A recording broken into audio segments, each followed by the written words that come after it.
Bueno, hola a todos, mi nombre es Gabriela Beltrán y hoy vamos a hablar de Invictus, una película del 2009 protagonizada por Morgan Freeman como Nelson Mandela y Matt Damon como François Pignard, que es el capitán del equipo de rugby de Sudáfrica. Bueno, a continuación vamos a realizar un debate como formato para nuestro cineforo, pero antes de entrar al debate hagamos un pequeño resumen de qué trata.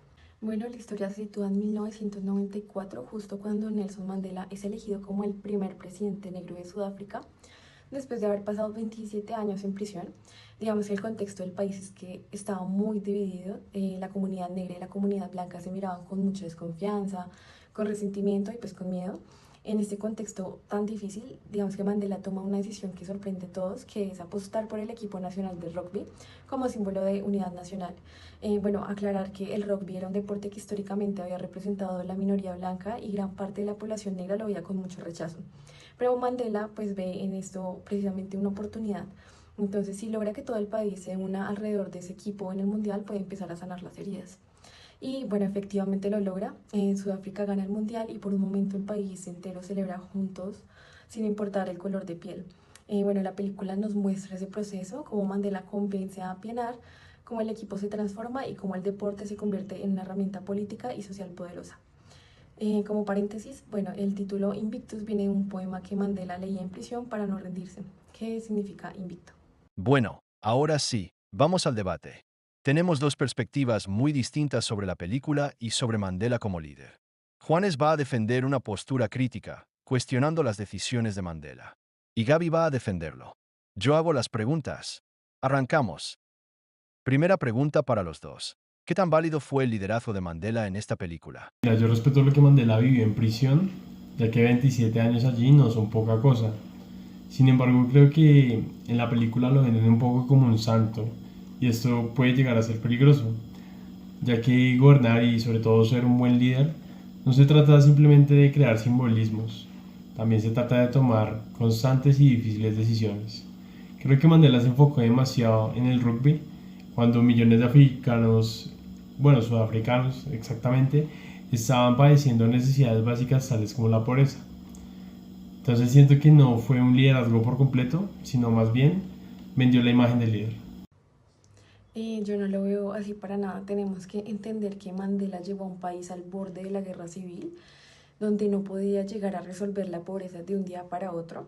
Entonces, primero tenía que lograr que la gente dejara de odiarse y eso es exactamente lo que hizo. Recordar que él usó el rugby como punto de encuentro, como primer paso.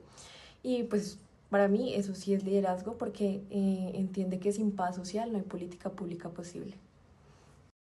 Segunda pregunta. Mandela decide mantener a los funcionarios del gobierno anterior, la misma burocracia del apartheid.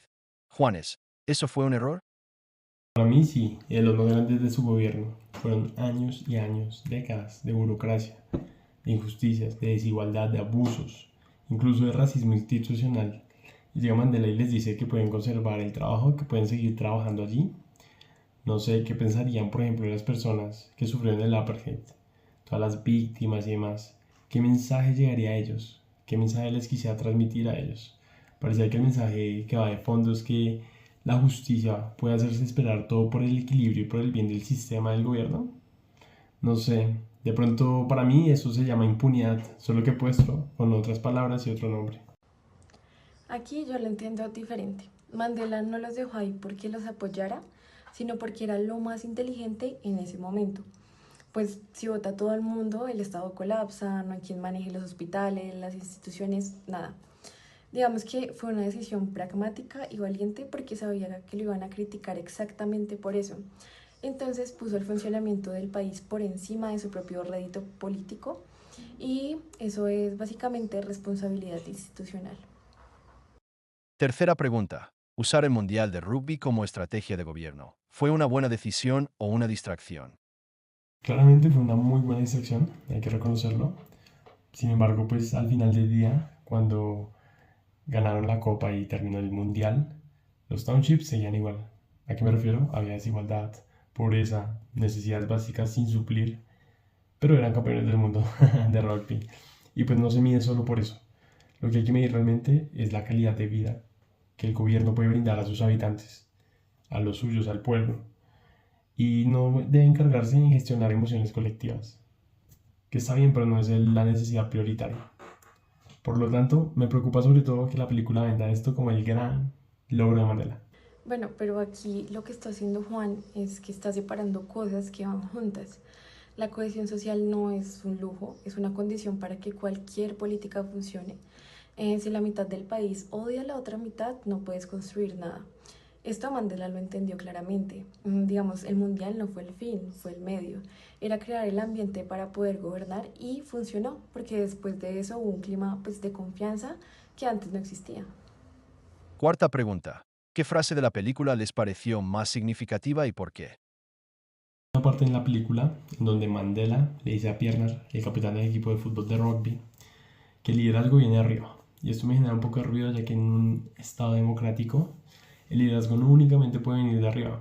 Para mí debe ser multilateral, de todas partes, multidireccional, puesto aquí no podemos depender, o un estado democrático no puede depender de que solo un hombre que es diferente, que es iluminado, contagie a todo el sistema de su liderazgo.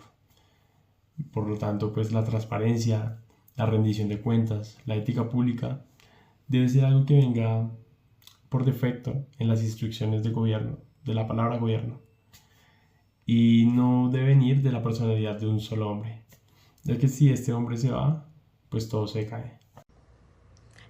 Bueno, pues a mí me quedó grabada la frase del poema de Mandela que le comparta a Pienaar, que dice, soy el amo de mi destino, soy el capitán de mi alma. Porque eso básicamente resume todo lo que Mandela representa. Una persona que tuvo 27 años para amargarse, para llenarse de odio y le eligió no hacerlo. Y bueno, y llevó esa misma convicción al gobierno. Entonces para mí eso es ética pública en su expresión más pura, no como norma escrita, sino como una convicción personal. Última pregunta. ¿Qué le dirían a un estudiante de administración pública colombiano que vea esta película? Que no haya conformidad en simbolismos, por ejemplo, y que se apunte más a indicadores y a resultados reales. Que se inspire, pero que también aprenda. Que Mandela nos muestra que gobernar es un acto profundamente humano, que requiere escuchar, convencer, unir.